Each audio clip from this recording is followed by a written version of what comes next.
ألف ألف ألف مبروك للنادي الأهلي، ألف ألف مبروك هذا اللقب الغالي، اللقب الغالي اللي اتحقق في ليلة رمضانية جميلة. والحقيقة بطل الكاس الحقيقي ما ينفعش نتكلم عنه واحنا قاعدين. لما تتكلم على جمهور النادي الأهلي لازم تقف احتراما وتحية وتقدير، تقدير لهذا الجمهور الكبير العظيم اللي ما أن سمح ليه إن هو يرجع للمدرج إلا وقاد الأهلي للفوز على الهلال السوداني، وصعد بالاهلي لدور الثمانيه في دوري الابطال متحديا كل الظروف الصعبه. والنهارده والليله دي كانت ليله جمهور الاهلي العظيم، سمحوا له فقط ب20,000 تذكره نصفوها مع الفريق المنافس بيراميدز اللي ملوش 10 تنفار، لكن مع هذا جمهور الاهلي العظيم في استاد القاهره كان هو بطل الكاس. جمهور الاهلي النهارده ضرب كل الامثله على انه فعلا الكره للجماهير والكره بالجماهير، والكره هتعيش وهتتطور وهتتقدم بالجماهير. جمهور الاهلي العظيم لكل التحيه والتقدير، سواء الناس اللي راحت الاستاد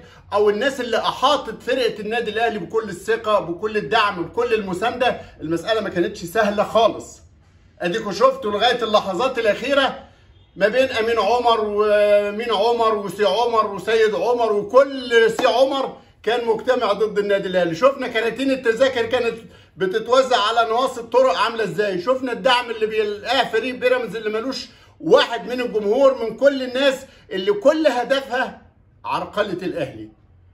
شفنا كتير من الضغوطات في الفترة اللي فاتت، شفنا التحاليل، شفنا الكلام الكتير، شفنا حتى التشكيك في قدرات لعيبة النادي الاهلي. النهارده ألف ألف مبروك اللقب 38 للاهلي في مسيرة كاس مصر، عشان الاهلي يحقق رقم قياسي ويعزز رقم قياسي في اقدم البطولات المستمرة على ارض المحروسة. اللقب 38 يا حلوين، وراه ابطال كتير قوي. مستر مارسيل كولر الراجل اللي لسه منبهر ومندهش من هذا الجمهور الكبير العظيم اللي في المدرجات، عامل احلى سيمفونيه واكبر دعم للفريق. مارسيل كولر بيحقق البطوله الثانيه له مع النادي الاهلي، بس النهارده بيضرب ميعاد مهم جدا مع الزمالك. تعالى لي يا حبيبي على ابو ظبي يوم 5/5 نتقابل في ابو ظبي على كاس السوبر، البطوله 20 كاس مصر 2021 2022 حمراء. الابطال بقول لكم حدث ولا حرج. كابتن محمود الخطيب اللي بيتحمل كل الظروف الصعبه، بيتحمل حتى الظروف المرضيه، وشفناه وهو في الطابور التكريم وعلى منصه التتويج لابس كمامه، لانه فعلا متاعبه الصحيه الفتره اللي فاتت اكيد كلكم متابعينها، لكن حرص ان هو يجي يكون موجود ويكون داعم لفرقته في هذا اللقاء المهم جدا. مارسيل كولر كابتن سيد عبد الحفيظ اللي قفل على نفسه وعلى فرقته، وتطلع من بطوله تدخل بطوله، تعدي منحنى تدخل في مطب، وكل سيد عبد الحفيظ في منتهى التركيز والاخلاص والدعم والمسانده والوعي مع فرقته. ما اقدرش استثني حد من الجهاز الفني او انسى دور اي حد من الجهاز الفني والاداري والطبي وحتى التاهيل النفسي للدكتور ابو الوفا. بقول لكم كانت مسيره وكانت منظومه عمل رائعه جدا طوال الفتره اللي فاتت. اللعيبه سواء الشناوي احسن لاعب في افريقيا او كل العناصر، محمد هاني اللي الحقيقه رمضان صبحي ما لقاش فرصه يحقق فيها الطموح الا بفانيله محمد هاني شويه وشويه برضه يعور الداشنج والنرفزه والاصابات ويطلع رامي ربيعه مصاب. هارد لك لرمضان صبحي، هارد لك للاعيبه بيراميدز كلهم، دي رياضه، لكن اتمنى انه يكون الكل فهم الدرس وادرك فعلا الجين الاهلاوي ده لا يقهر ابدا. قلت لكم رجعوا الجمهور للمدرج وما تخافش على الاهلي، رجع الزئير الاسد ده في المدرجات وما تخافش على الاهلي في مواجهه اي فريق.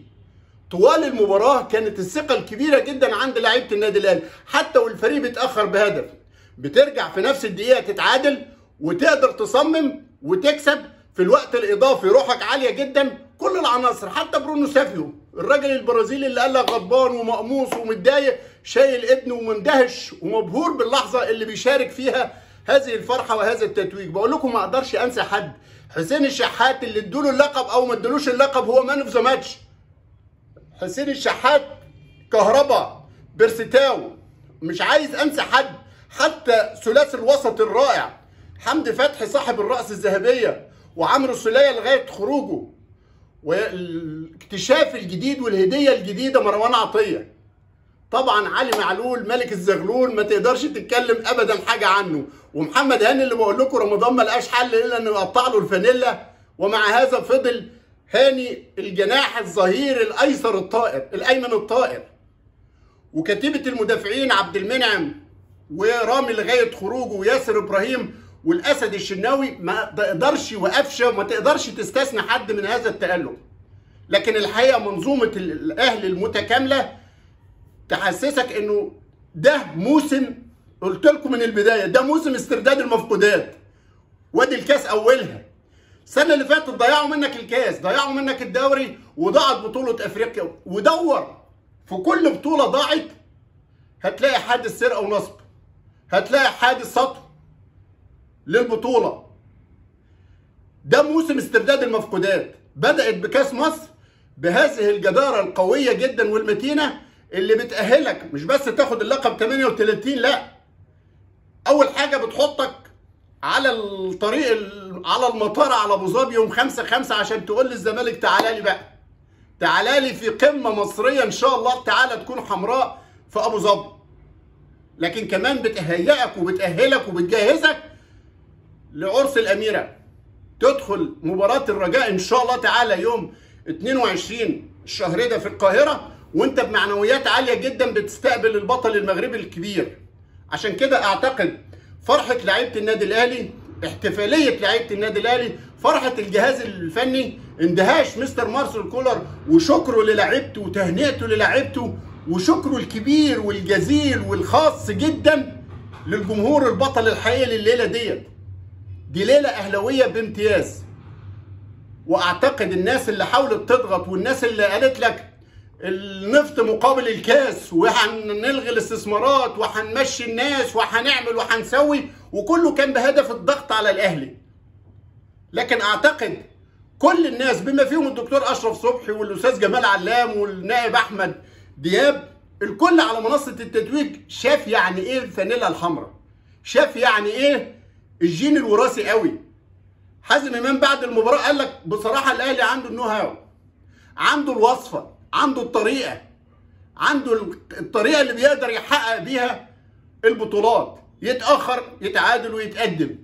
هي دي روح الفانيلا الحمراء، وهي دي فرحه الجماهير الحمراء الكبيره اللي مره تانيه وثالثه وعشره ليهم كل التحيه والتقدير. طول ما انتوا في ظهر النادي الاهلي بالوعي والالتزام والانضباط، لا مش 20,000 ان شاء الله تعالى في مباراه الرجاء المغربي. الاهلي بعت وزاره الداخليه بيطلب ساعه كامله للاستاد. اعتقد كل الناس اللي شاف القاهره ومصر كلها وكل اقاليمها ازاي باتت فرحانه لما الاهلي تخطى الهلال السوداني باستاد كانت فيه الساعه الكامله مليانه. يشوف الليله دي حجم الفرحه الكبيره اللي النادي الاهلي حبيب الشعب بيفرح كل الشعب. الف الف الف مبروك، ودايما فرحان يا اهلي، وكل التحيه لجمهور الاهلي بطل الكاس الحقيقي.